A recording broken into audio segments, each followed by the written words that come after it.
So this year, fake news has become quite a big issue. In truth, it's been an issue for a few years, at least for those of you paying attention. But it seemed to really come out of its shell this year with the election, possibly even swaying the results.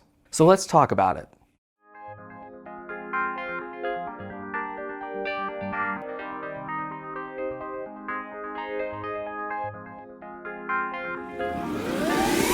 We're going to focus on television and internet news here because anything before that is basically prehistory and doesn't matter. When the news first started, there were only the big three: ABC, NBC, and CBS. In 1970, PBS was started and publicly funded. It's basically the closest thing the US has to a state-run channel. But back to the big three. They were all basically the same, and you could basically trust any of them. They were all pretty basic. They competed on getting the story the most correct and the most in-depth. There was no such thing as getting it first, since all the news shows were basically at the same time. Journalism was an honorable profession, and the men who sat behind the desk were some of the most powerful people in the country, and strangely only ever used that power for good. There was one problem though. Congress would allow the fledgling networks free use of taxpayer-owned airwaves in exchange for one public service.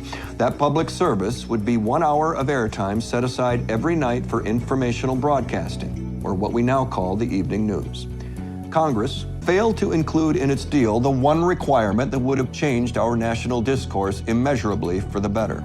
The news was a public service. Nothing is more important to a democracy than a well-informed, well-educated electorate, which is why we also have public schools. Anyway, while television stations were willing to take a financial loss on their mandatory hour of news each day, they soon realized that they could sell prime advertising real estate during that hour. An hour when everyone, young or old, regardless of what TV shows they like to watch, would be watching. And soon, television news became about the ratings. The news became flashier and more dramatic. There were still only the 4 competitors, so they weren't really stepping too far outside of the realm of acceptability though. And while the news was still the information you needed to know, they occasionally threw in the stuff that you just wanted to know.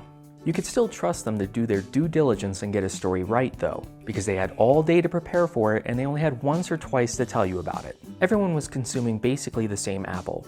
People may have preferred to get their news from Dan Rather or Tom Brokaw, but the two anchors saw themselves as equals, not competitors. And when you saw someone else at work, you knew they were eating basically the same apple. So you might have had different opinions on things, but you were basing those opinions on the same set of facts. Nobody was thinking, oh, you watch CBS? What's wrong with you? You must be brainwashed. No, CBS was the channel for old people because it was boring. But really it didn't matter whether you got your news from an old guy sitting at a desk in front of a red background or an old guy sitting at a desk in front of a blue background, as long as you weren't watching PBS, because PBS didn't have to compete for advertisers, so they were boring as shit. But all that changed with cable. Now at first, cable news was just CNN, the appropriately named cable news network. But it really began to change when MSNBC and Fox News came around in the late 90s. If you ate your apples before like everyone else, but you really liked it when you occasionally found a sweet one, you were in luck. You didn't expect it all the time, but it was a nice little surprise. Enter cable news. All sweet apples all the time, just how you like it. None of that boring middle stuff, and especially none of those sour ones. Wait, that guy likes sour apples? What's wrong with him? He's clearly getting the wrong news and is clearly a moron. And that's where we are now. You can choose the news you get, how you get it, who presents it, and what spin they put on it. Right-wing news for right-wing people, sour apples for sour people. And since they're in direct 24-hour competition with each other, they often make it a point to report on the mistakes of the others. Something that would have been unheard of when it was just the big three. They even take it a step further by telling you how bad those sour apples really are for you and how lazy those sour apple people really are. Hardly anyone watches the boring middle apples anymore, the nightly news on the big three. The ones who take the time to pick which stories are important because they only have a half hour to tell it to you, and they make sure they get it right. By the time the nightly news comes on, you've already heard about it from the 24-hour networks or the internet all day. The cable news networks aren't competing for your attention by being accurate, they're competing by being first, or by serving a specific demographic. And this problem has only been amplified by the internet. There are only a few players when it comes to television news, but on the internet there are literally thousands, and the bias is real. It starts at the bottom with the most innocuous form of bias, simply choosing which stories to tell or not tell based on what your demo wants to hear, and it goes all the way up to outright lies. With all of these sources out there and with all of them biased in some way, it's hard to tell what the truth really is. Sometimes it takes night before the due date college paper level research to figure out what's really going on, and most people simply don't have the time. Most people have one or two sources and their friends. Sources they've picked because they like them, and friends they keep because they agree with them, thus fulfilling your confirmation bias and creating the echo chamber. But let's stop talking about the doom and gloom of news, and just focus on the doom. There are 4 types of fake news. The lowest form is sensationalism. This is when the news will pick the most eye-catching headline, often putting their own spin on it. The headline is the first, and sadly often the only, thing a person will read. Whether it's the name of the link you sent them, the big words under the anchor's head, or the top of a newspaper article, the headline contains most of the power. So let's look at an example. Obama passes sweeping healthcare reform, helping millions. Government takeover of healthcare enacted by Obama. These two are about the same event, and the way the news chooses to present the headline will change the way people think about it, whether they read the story or not. Oftentimes the story itself, if people make it that far, is full of spin as well. This is also where clickbait comes in. The headlines that read, "You won't believe what happens next," or "What he said next will shock you," or when they use a barely related picture of a supermodel to catch your attention. I mean, not my attention because I don't objectify women like that, but other people's attention. Advertisers do this too with some sort of quiz that only 3% of people can pass. You want to see if you're part of that special 3%. And once you're taking the color quiz, you probably won't notice that it's full of ads. And then you can share the fact that you're smarter than 90% of Harvard students with your friends on Facebook, so even more people can see those ads. Which brings us to the second form of fake news, sponsored content. Also called native advertising or branded content. John Oliver does a fantastic segment about this that you should check out. But basically it's when an advertiser pays someone to write a news article or make a YouTube video and make it look like every other article or video, but also make sure to mention their product. Hi, I'm Craig. Welcome to the salon. Did you know that people used to believe that brass instruments caused hair loss? And that's the first of many hair myths that the scientists at Head & Shoulders are helping us clear up in today's episode so I can condition you to stop telling hair lies. Hail corporate.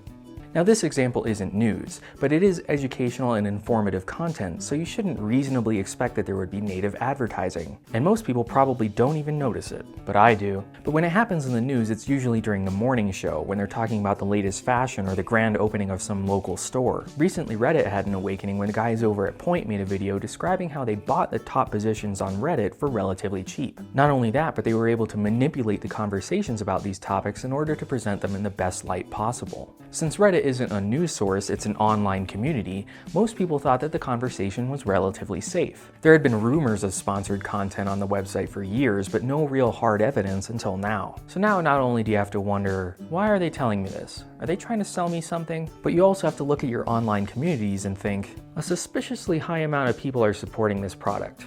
I wonder why. And now to quite possibly the worst form of fake news. Hoaxes. Straight up lies and made up stories. This is the type of fake news that most people blame for swaying the election. Someone with an agenda could easily make up a story and before it could be proven false, would have millions of Facebook shares and already be in people's heads as real. Vice News Tonight recently did an interview with Paul Horner, one of the most prolific fake news writers. I do, I guess, what people would say would be fake news. I write my stories on my sites and then put out my stories on Facebook and different groups, mostly pro-Trump groups. That's who I target a lot of the times. And then they just pass it around thinking that it's true. This is confirmation bias at its worst. Something you kind of already think might be true is shared to you on Facebook. And now it doesn't matter if it's true or not, in your head, it is. I have been reading online that Donald Trump supporters actually thought that protesters were getting paid to protest. So I thought I'd write up like a whole story about some white guy getting paid $3,500,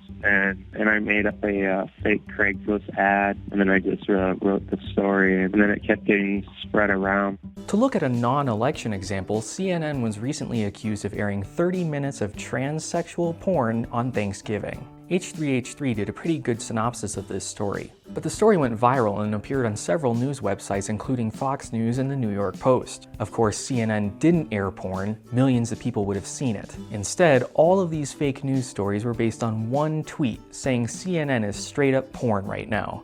The account no longer exists. probably because of how much attention and hate they were getting. But by the time it was proven false, people on Reddit and Facebook had been sharing it so much it transformed into 30 minutes of transsexual porn. And now that people think it's funny, there are several photoshopped images of porn with the CNN logo at the bottom, all claiming to be the actual image of the event. This is the danger of hoaxes and fake news. If you went up and asked someone, hey, do you remember that time CNN aired 30 minutes of porn?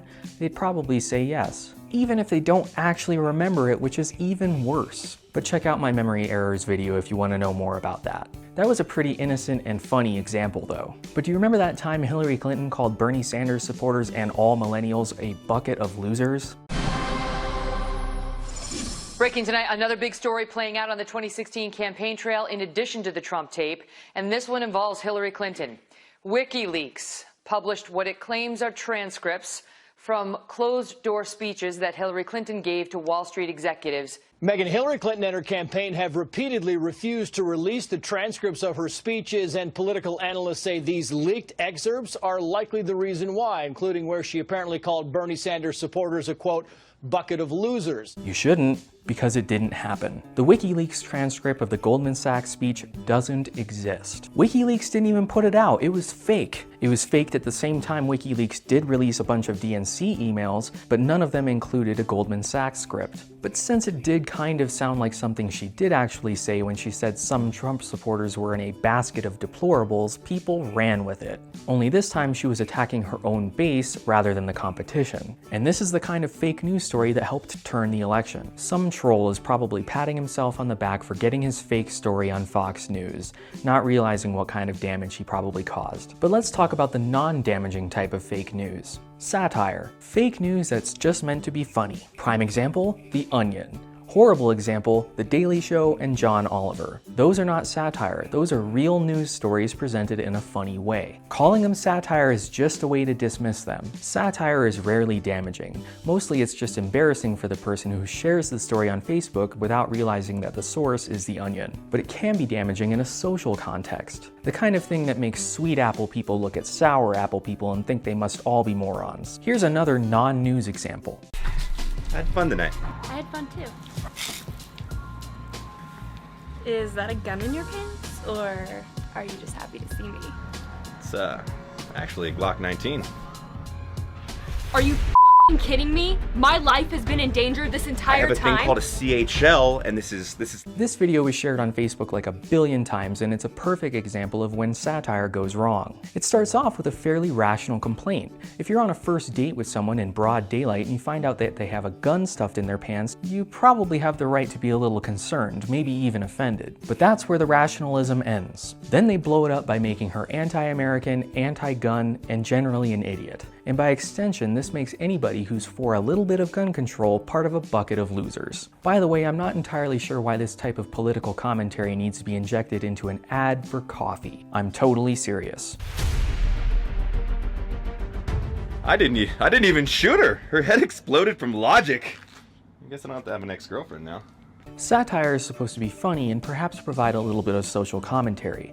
It's not supposed to make one group of people look down on another group of people. That sort of stuff is harmful because it makes any sort of compromise impossible. Now you're probably saying to yourself, geez, this guy can't take a joke. Yes, I can take a joke, I'm really funny, okay? The problem is, while this is supposed to be a joke, it's logged in your memory as another time a liberal gun hater was being an idiot. We all do this, and it's easily done with any social or political issue, even when it's not satire. Whenever you have a stereotype about a group of people, you've probably had very few in-person interactions like that. Instead, you saw it on TV or heard it through a friend of a friend, and it's logged in your memory as something that happened to you. Anyway, back on topic. So who is to blame for all of this fake news, sensationalism, and bias? Advertisers? Special interest groups? The news?